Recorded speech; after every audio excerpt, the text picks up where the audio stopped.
Welcome to Women in WP, a bi-monthly podcast about women who blog, design, develop, and more in the WordPress community. Welcome to the show. I'm Angela Bowman. And I'm Amy Masson. Our guest today is Miriam Goldman, a technical lead for Kanopi Studios, as well as co-organizer of the Ottawa WordPress meetup and part of the WordCamp Ottawa organizing team since 2017. Welcome, Miriam. Thank you for having me. As you know, we like to start off each episode by asking our guests about their journey into WordPress. How did you get started? So in 2008, I was helping some friends out with their church band, and they decided that they wanted to go to other churches and do some worship sections there. So they wanted to have biographies for their little band, and they knew I was a web developer. So they wanted me to build them their webpage, but they wanted to manage their content. And I'd only done static HTML sites at that point. So I did my research into all the CMSs that were out at the time, and I felt that WordPress was the most user-friendly and the easiest to do things in, and that's where I got in. And what year was that you did that band website? I want to say it's 2008, maybe 2009. Okay, so yeah, that's about the same time that I was looking for a CMS and trying to figure out what's the best one. And I also came up with WordPress after experimenting with several because I thought my clients would be able to do it. Exactly. Yeah, and that's about the time that I started in 2007, having been a Dreamweaver person. And I was just blown away that you could add pages and have them like be in a menu without having to like create a button for the menu and add it in your HTML. Like that was the thing that I was most wowed about WordPress, besides the content editing, was that the navigation just happened. What was the thing that was your big, wow, I really love WordPress moment? For me, it was just the ease of the content editing, and also the fact with the templating system. Because I really, really like the templating system. I didn't have to try and build something like in a frame set or anything like that. Yeah, having to build tables or frames was very painful. Yep. And I started with the HTML websites too, and I was also a Dreamweaver person, Angela. And I remember there used to be, and I mean, maybe there still is because I don't do it anymore, but some kind of like global type settings you could create in Dreamweaver and apply it to your site. So like your menu and header and footer would all be the same, and you didn't have to go back and change every single page. And I remember discovering that in Dreamweaver and thinking, oh, wow, this is going to change everything. And then I found WordPress, where that was just how it worked. Yeah. I think making that transition can be so liberating. But then you also, having done that, you became involved with the WordPress community. How long did it take you to find out that there even was such a thing as a WordPress community, and how did you get involved? It took me a long time. So in 2013, Ottawa had their first WordCamp. So my manager at the time, where I was working, suggested that I go. So I did. And I thought, wow, this is really cool. There's WordPress experts who are local who could teach me things that I could take back to my job. So I went back the next year. And then the following year, we didn't have any in Ottawa. So I went to the one in Montreal, only 2 hours away. And I started to make friends with people then. So that's where I got to know Sean Hooper. That's where I got to know Megan Haynes. And I'm like, okay. And then the following year is when it started to click. And I'm like, maybe I'll speak this year. So I spoke for the first time in 2016. I did a lightning talk.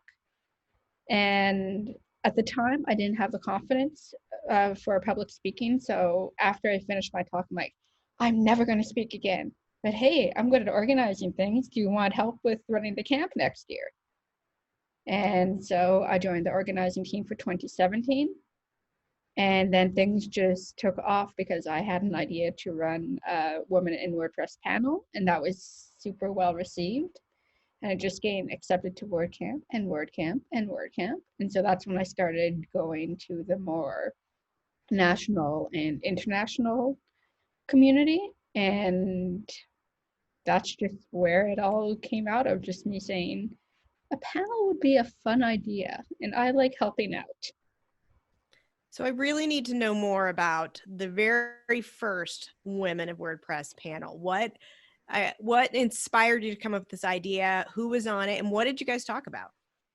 So I became inspired with it because I realized that I was good at speaking. It was just the slides that I was bad with. And this is when the Me Too movement was really starting to pick up steam. So I wanted to help give fellow women's voices more of a platform at WordCamps.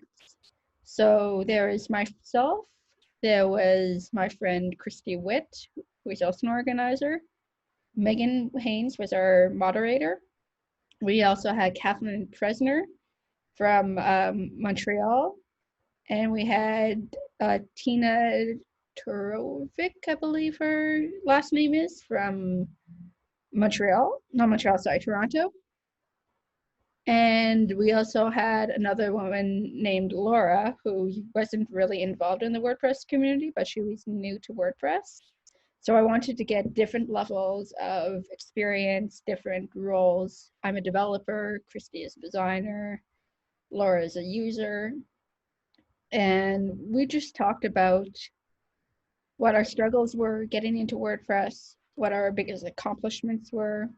And we talked about advice we would give women just getting started in WordPress. And then I don't recall all the audience questions, but we did about half prepared questions and half audience questions. And we just turned it into a conversation, really.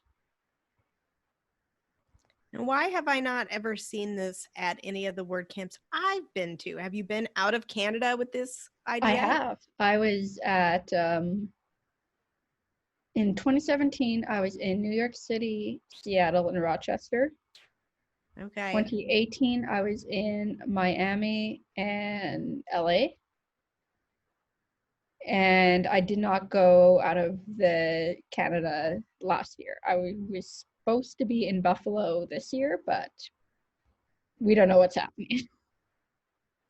Well, maybe sometime when you're doing that, if you need somebody from the Midwest as a, representative on your panel, you just give me a call. That's actually what I'm planning on, is once I start looking at camps for next year, because I've already outlined my camps for this year. I'm looking at maybe Chicago, looking more around the Midwest, going out to those places that I haven't been to, but I really think would be fun to visit. Awesome. No, I would love to at least see one of those. I haven't been at the same camps, and we did submit to, do a panel like that at WordCamp US. We were not selected. I'm not bitter. It's fine. But I think when I was newer to this, that would have been something that would have been very inspiring to see at a WordCamp, as just somebody that showed up and not really knowing anybody or much. I was like you, I didn't know about the community until 2013. So, and even then it took me a few years to get comfortable, like introducing myself and meeting people, and even longer to actually give a talk. Yeah, I'm finding, I just did a lookup on WordPress.tv, and there are these panels. And I think that should be like assigned listening for all of the Women in WP podcast listeners and us hosts. But we'll put those in the show notes, and then everybody can go watch them and then come back and comment on them. Yeah, I think that would be a fabulous, like, kind of a virtual book club. We'll have a little video WordCamp club. It's homework, which feels good to me since I used to be a teacher. So it makes sense. Everybody go watch your shows, come back prepared to discuss, have your questions ready. In fact, every episode, I think we should just assign homework. and we'll start feeling more productive with this. I am seeing here that WordCamp Miami 2018 is up. Yep. WordCamp Seattle 2017, New York City 2017, Rochester 2017, and there was, not related to you, but a Women on WordPress panel in Mumbai in 2014. Oh, wow. So lots to choose from there. And I think that's, oh, and there's also Los Angeles 2018. So you were very busy in 2018. 2017, 2018, yes. Yeah. I was very busy. I was very glad for my timing in 2018 because when I was in Los Angeles, Ottawa had a tornado. So Oh, I basically missed a tornado hitting my city. so if Wow. you've been on, are you on these panels, are you more the moderator or a member of the panel? And how has your sense of being like a public speaker and in front of an audience evolved over time since you were so nervous that very first time? So I've been a moderator because I like to let other voices take center stage. Like I'll interject once in a while, but I rather help elevate other people's voices than be the one who's constantly heard. So I found that helping to guide a conversation is just a lot more comfortable for me because, well, I'm not a teacher by profession. I'm a karate instructor. And so, being a karate instructor, you learn how to guide your students. So, I've taken that, and that's another talk that I've done is called Lessons from the Dojo. That's one of my solo talks. And so, I found that over time, and then obviously getting comfortable with the moderation, getting more comfortable with slides, learning how to deal with Q&A, and that we can thank Jill Binder's Diverse Speaker Training Workshop, which is another group that I'm involved in. And just all that combined, like there's just one of those things that just took time and just practice. And every time I did it, I got more and more comfortable to the point where I was able to adapt one of my WordCamp talks and give it internally for one of we do a weekly kind of like a lunch and learn. And so I gave one of my WordCamp talks internally to the company and it was very well received. So for your day job, when you're not doing, elevating women in the WordPress community and attending WordCamps and organizing WordCamps, what is it that you do there? And is it remote? And tell us more about that. So at Kanopi Studios, everybody is remote. So it's a fully distributed workforce across Canada and the US. So my job is the WordPress Technical Lead. So I'm kind of like I like to describe it as the go-between the project manager and basically the non-tech lead developers. It's almost like I'm a senior developer with the extra steps. So my responsibilities are the architecture of the project, scoping out tasks, helping the project managers make sure that things are on track, working with the clients so they can have like a face to their technical contact, and also obviously coding as well because I'm not there just to assign stuff. I'm responsible for delivering good code as well. So how many people did you say are part of the company? I think we're about 35-ish right now. Wow. And when you're working on a project with that many people, so, I'm some very small company and we have, depending on how you count, 4 to 6 people. I feel like when you have 35 people, is everybody working on the same projects? Is it broken up? How does that work? So it's broken up because Kanopi does both the Drupal and WordPress. So most of the people we have a larger Drupal team than a WordPress team. So I'm honestly not sure how they decide to divide the projects, but usually you have an account lead, a client lead, a technical lead, and then an additional developer or two, depending on the size. So right now, I've been working with most of my projects with just 1 to 2 other developers. And so basically I find out what the tasks that they really like. Like one of my colleagues, we call her our front end goddess. She can do all these amazing things on the front end. And then we have another guy, he loves doing nav menus. He loves doing custom plugins. So it's like trying to figure out what type of tasks interest and fall under the strengths of my colleagues and give it to them and not just try and hoard it all for myself. Because I like doing front end, I like doing back end, I like doing plugins, but it's kind of like share the wealth. That's amazing. I feel like I just would have such a hard time trusting anyone to do anything that I was good at. So that must be great to have colleagues that you feel are super competent in what they're doing. I truly believe that it's good to work with people you think are smarter than you. You can be one of the most competent people in the world, but I always like seeing people who are smarter and better than me in a certain aspect, because it forces me to learn and get up to their level. Yeah, that's awesome. And especially when you are in an environment like that, since I'm more of a solopreneur and the people that I end up contracting with or working with are doing completely different things. For example, I might be working with a designer or a content writer, and I'm totally fine giving them that responsibility. And I might give them more feedback about, that's going to be a bit hard to code, or that's not, super practical for responsive design and that kind of thing. But what I kind of miss in that environment is I don't have people I can learn from, and I used to work in a software company, and I loved that I was surrounded by dozens of people who were smarter than me. And it was just such a vibrant and exciting space to be in. And that sounds like kind of what you have, is you're constantly stimulated by that environment. And it's so good because at my previous employer, it was a wonderful job and I loved my colleagues. I had a great boss and my colleague was great, but we were 3 people. We were 2 designers and a developer. So I pretty much had, my boss got us the development work. He's like,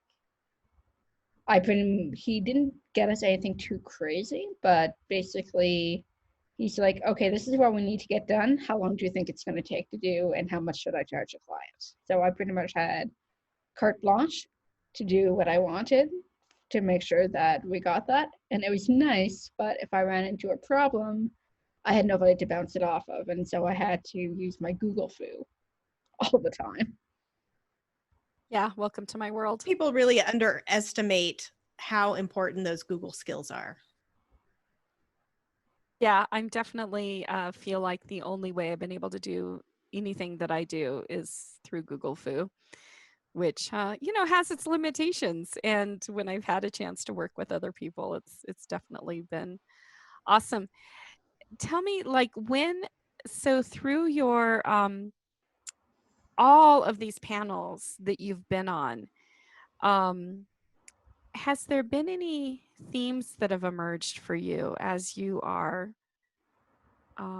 talking to people and asking questions of people in terms of women's experiences in WordPress and their career trajectories, or things that either come up as challenges? Give us some highlights from some of your panels. I'm just trying to remember some of them. I mean, everyone has been different, and definitely I've noticed some differences between the American panels I did and the Canadian panels I did, because I did it in Ottawa and I did it in Niagara Falls, and I did in Calgary as well. Calgary last year, they haven't published it yet, but oddly, I found that most of the women I've talked to have just been so resilient. And the fact that, yes, a lot of people have had like environments where they've been mansplained to and where they've been undervalued. But most of the women on the panels, they've just been like, I don't need to take this. So they've just taken it upon themselves to just keep on pushing through and not let it weigh them down. So that's been the main theme, is that resilience and just not letting the negativity and the fact that there's that whole like misconception of like, it's gotten better, but let's face it, there's still that misconception of women aren't as good in tech as guys, which is complete BS, but as we know. And also, one big thing is about 95% of the women I've had on my panel, and myself included, imposter syndrome has been a big, big thing.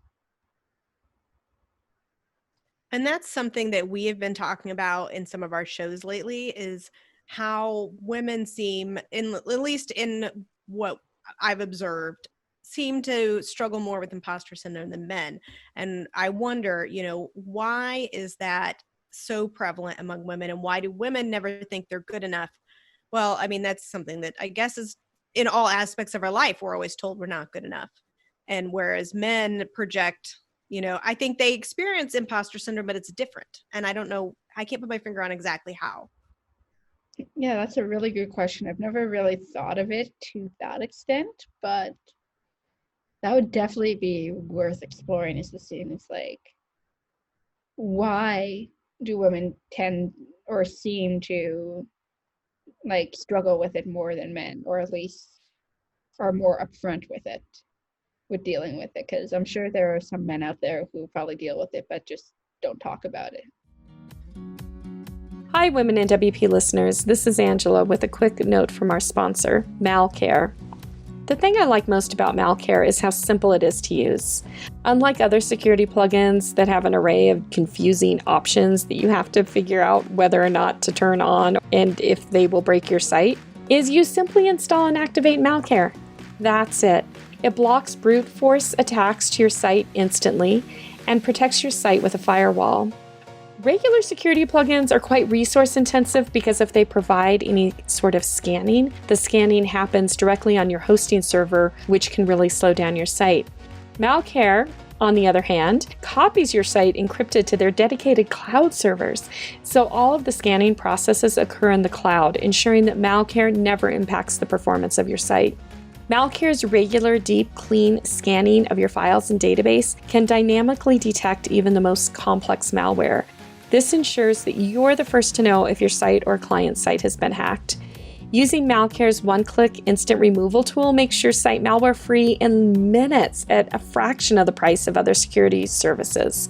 To get started with Malcare and take advantage of their expert team of security support, please visit malcare.com Women in WP for 10% off your first year of protection, or see the show notes for a link. Now back to the show. There are times when I've wanted to have just a men's day on Women in WP and just have a little talk with a couple men and just ask them if they've listened to the podcast, their impressions, and also if they resonate, because I imagine that there are things that cross both genders, but it's more, like you said, who's willing to talk about it or not, and how much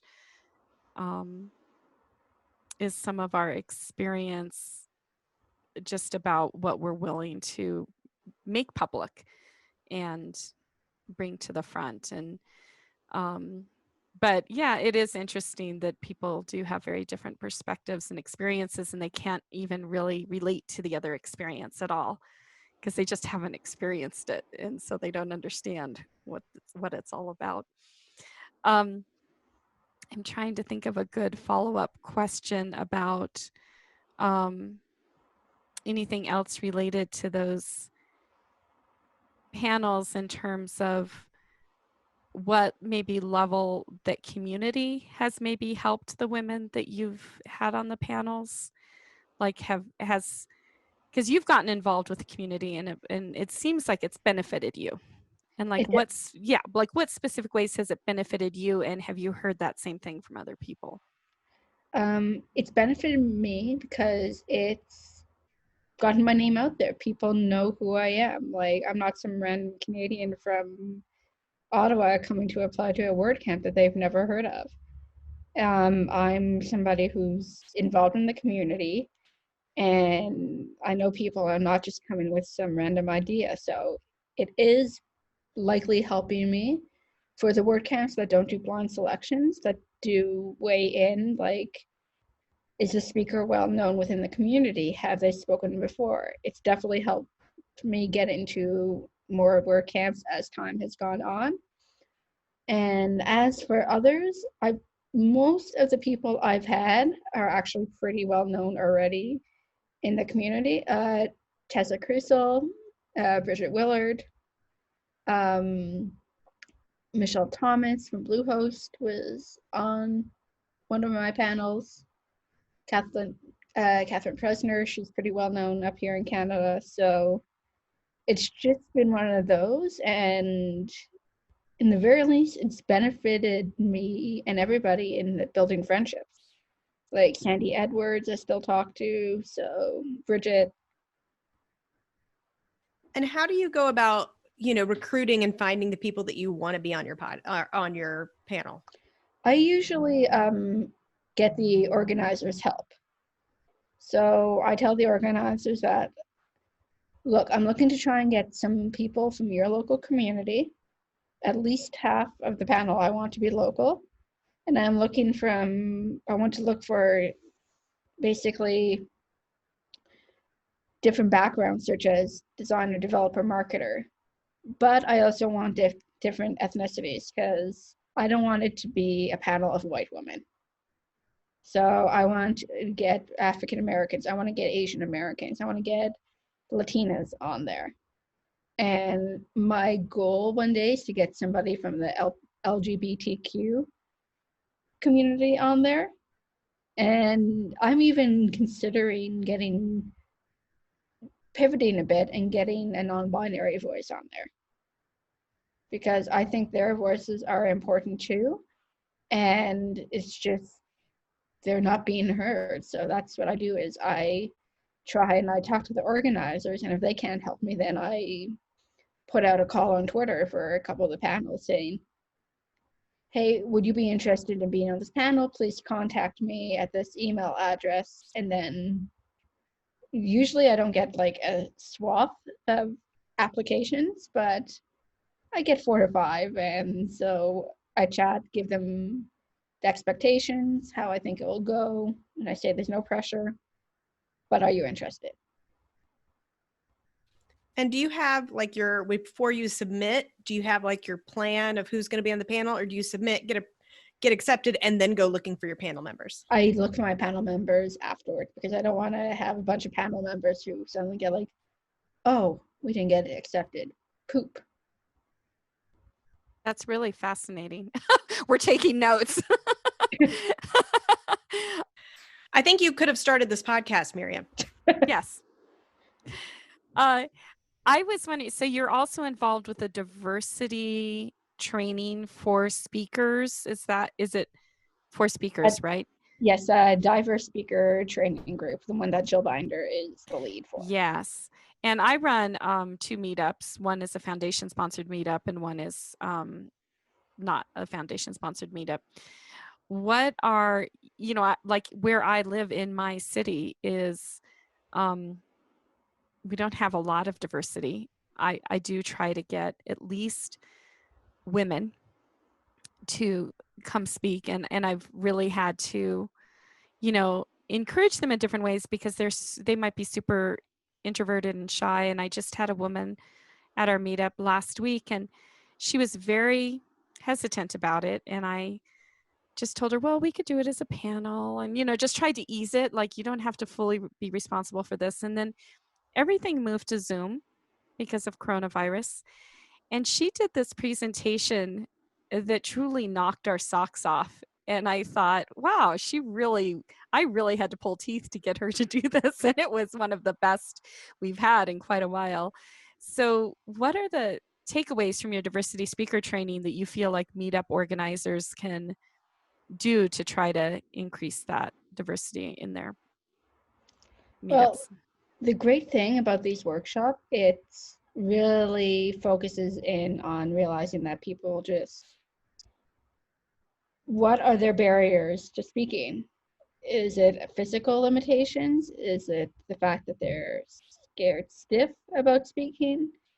And so the workshop, as it stands right now, gives different tools. It tells you how to write your proposal for your talk, how to come up with the title of your talk, how to write a bio about yourself, and then touches on imposter syndrome a bit. It touches on how to make great slides.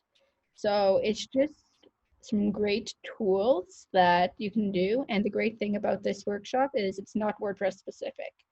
If you run a general tech meetup and you want to get a diverse range of speakers, this is great. And it's great for first-time speakers. It's great for experienced speakers who might come from a different industry. So there's just so many tools that can be applied. And how would somebody go about finding that workshop and getting enrolled? So I believe it is tiny.cc/WP diversity. I'm gonna.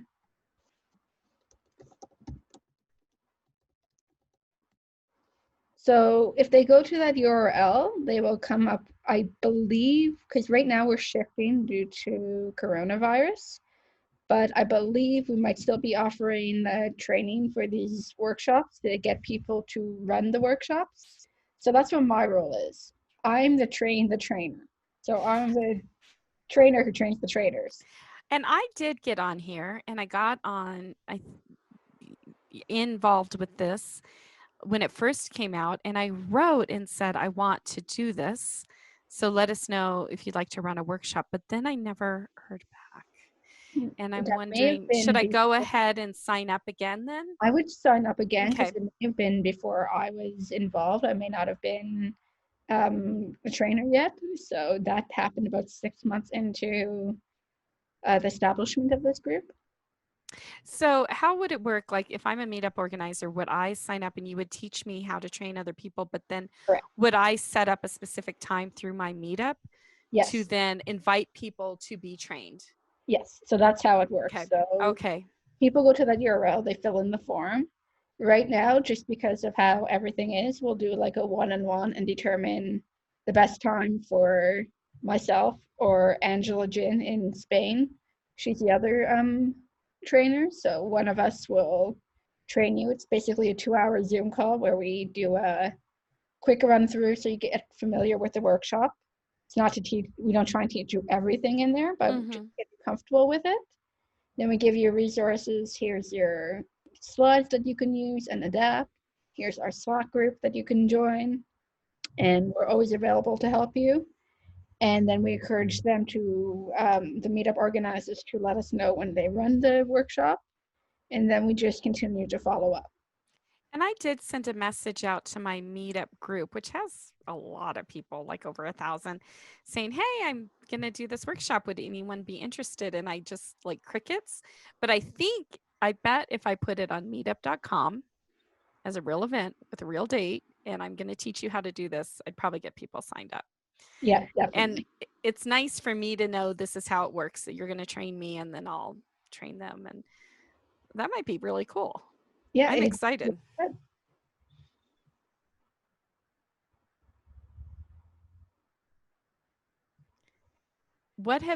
Have you heard any sort of feedback from people who ran this training that did they end up getting people actually take the training and do talks? And do you have success stories? I personally don't have them off the top of my head, but I know there definitely have been some success stories, and it's something I'll have to dig in, and after this recording, I'll send it to you. But I know we've definitely had some success stories, and it's why Jill has been able to get sponsored by the foundation to allow her to continue her work, and why we're still able to run this group, because there have been success stories. And I know, I think it was Vancouver, that through this workshop, they've actually managed to hit at least a 50-50, if not greater ratio of women to men speakers. Wow. That is so powerful. And I have heard that kind of anecdotally that by providing training, by providing these formats and some hand-holding and mentorship of potential speakers, it really, really increases that, you know, just like with this woman, I really had to say, I need you, you're going to do this. I know you're frightened, but you have knowledge that people want. And she didn't even realize how much knowledge she had until she did it and got all the great feedback for it.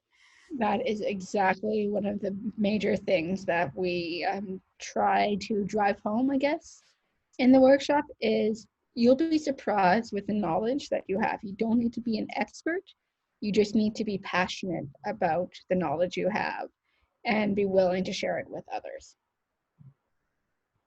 Yeah, I feel like when you spoke about how you gave your first talk and you felt like you never wanted to do it again, I identify with that a lot. Like, I feel like I have a lot of knowledge, but I get really nervous in front of my peers, and I just have never felt that that was a comfortable space for me. So that's why I like the podcast, because then I can talk and then I don't have to see people approve or disapprove of what I say. So it's a much more comfortable space for me. Totally get that. And I wonder, how do you feel your first talk would have gone had you been received this training yourself? I probably would not have run after the Q&A in tears. Oh, that's You so left sad. after the Q&A in tears? Why? It was just a confidence issue looking back on it because it's been 4 years. So I spoke on multilingual plugins. I spoke on that in Canada's national capital. I spoke on that to a technical crowd. My very first talk, lightning talk, but I felt at the time that I did not handle the Q&A properly, and I felt that I had totally butchered the talk. So I held it together while I was in the room, and then I got upset afterwards when I went to go talk to Sean and Megan. And so, of course, I got my feedback, and not much, but it was all like, okay, just slow down when you talk, and don't talk about yourself so much. I didn't know at the time, it was my first talk. And Yeah. then I think I would have had better slides. I would have already known not to talk so much about myself. So I probably would have felt better about it. And I likely would have started to speak at more WordCamps earlier. I left a talk. I did my first talk. I was a nervous wreck, and they put me on the developer track, and I didn't feel like my talk was developer track talk, and it was a huge auditorium. It was really hard. But then I did another talk. It was the same topic. It was on WordPress security. And I had really come to some conclusions about WordPress security in that people were making it too complicated. And I had like, this is all you need to do. And I had my tips, my 10 things. And it was also a lot of developers in the room. And I just thought at the end, I was so nervous, even though I felt confident in myself about how I had been experiencing this topic over many years with all my many clients. I wasn't sure that anyone would agree with me. I felt like I was really kind of going out there with these crazy ideas of, hey, you don't need to hack away at your htaccess and all these files, you know, keep it simple. So I left a wreck. I didn't even want to go to the after party because I was such an emotional disaster. And I got to the after party, and Corey Miller's wife came up to me and she said, oh, hey, our team wants to talk to you. They really liked your talk. And Corey Miller's the owner of iThemes, and they have their iThemes security plugin. I'm like, really? Like, I was shocked. I was like, just thought I'd bombed in the biggest way and didn't want to show my face. And they're like, oh yeah, our security guy who writes the security plugin, our security plugin, just agreed with everything you had to say. And I'm like, are you serious? And they like took me under their wings and they set me up and sat me down with their security developer.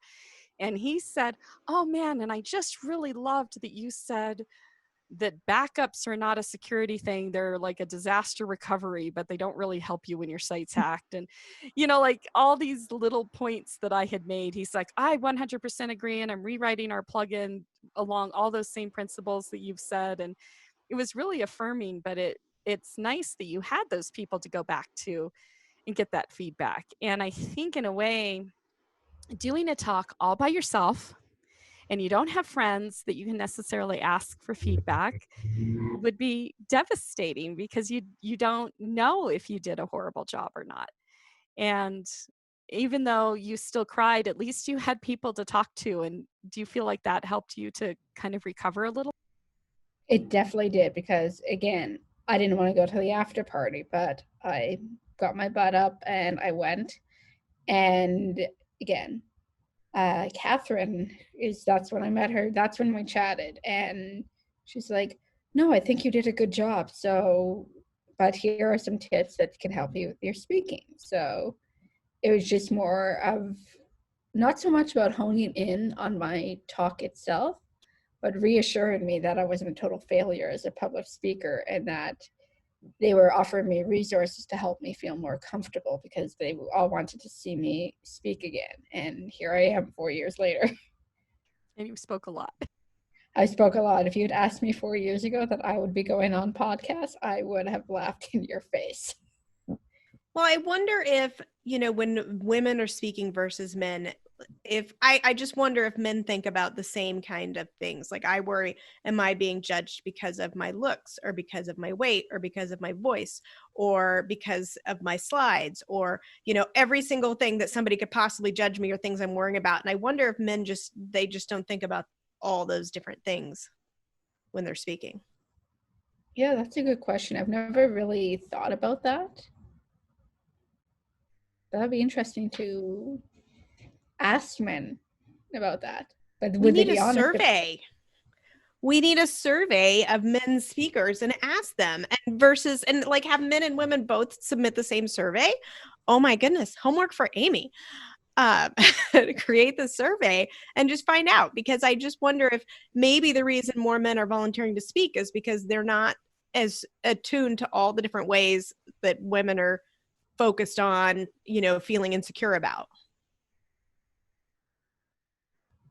Yeah, I think tearing apart the whole ratio of men and women speakers is interesting. I think that with our WordCamp in Colorado, in Denver, we've managed a 50-50, but they've worked at it. They've consciously really looked at their speakers list and made an effort to make that have more women. But then there's other environments where I see, oh yeah, there's women, but they're like the panel moderator and they're not really the speaker. And I've been to other conferences where they have some dude just rambling on and on for an hour about his personal life story, when you could have had a much more competent professional woman up there giving some real meaty talk. And I feel like that's partly on the part of the conference organizers and who they think is worth talking to or not. And even people themselves being wowed by some guy who confidently speaks for long periods of time about nothing, versus a woman who has a lot of substance but maybe doesn't have the same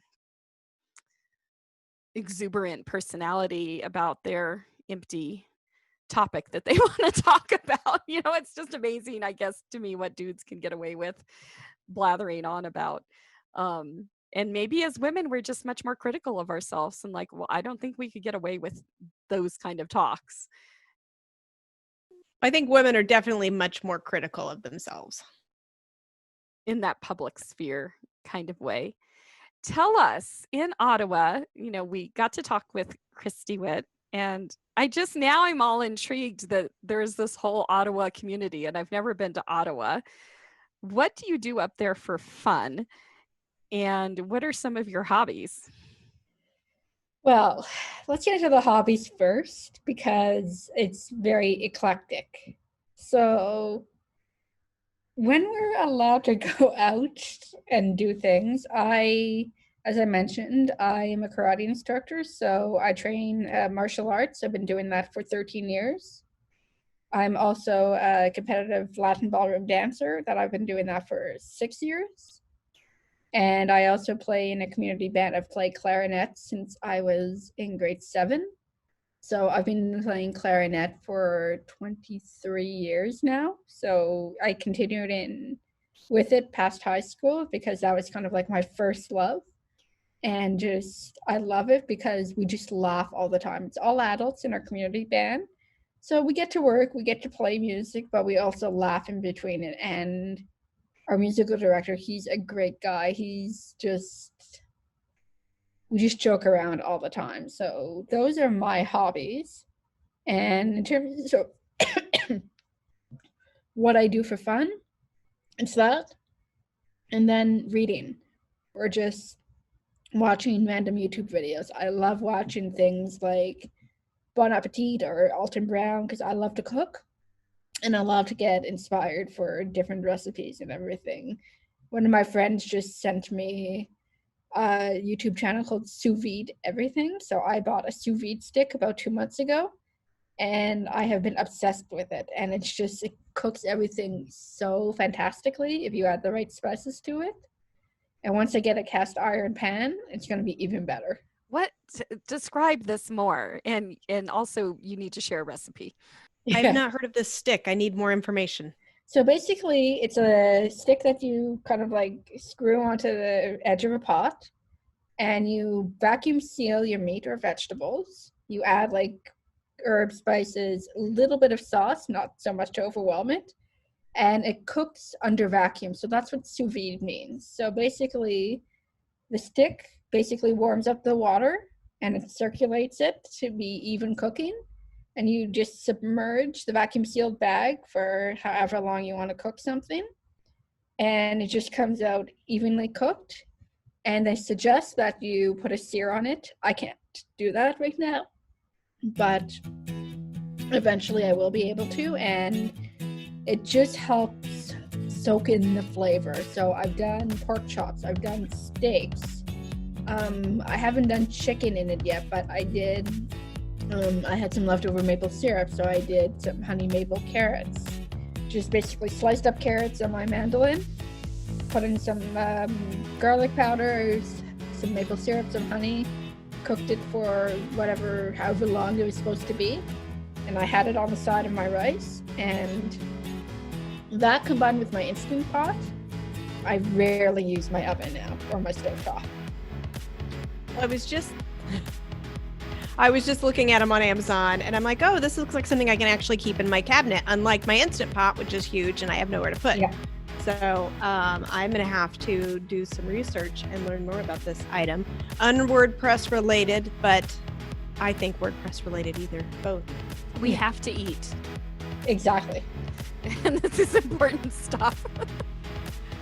Well, I would like to thank you for being on the show today. And before we go, can you tell everybody where they can find you online? Well, right now I'm taking a little bit of a break from Twitter, but when I do go back in a few days, I can be found at Goldman. And I'm also on Instagram a lot. So that is Dancing Sensei. Dancing Sensei. I like it. I love it. That's awesome. Thank you so much. Thank you very much for having me. Thank you for listening. Interested in being on the show? Sign up on our website, womenandwp.com. Follow us on Twitter and Instagram, and join our Facebook group to have conversations with other women in WordPress.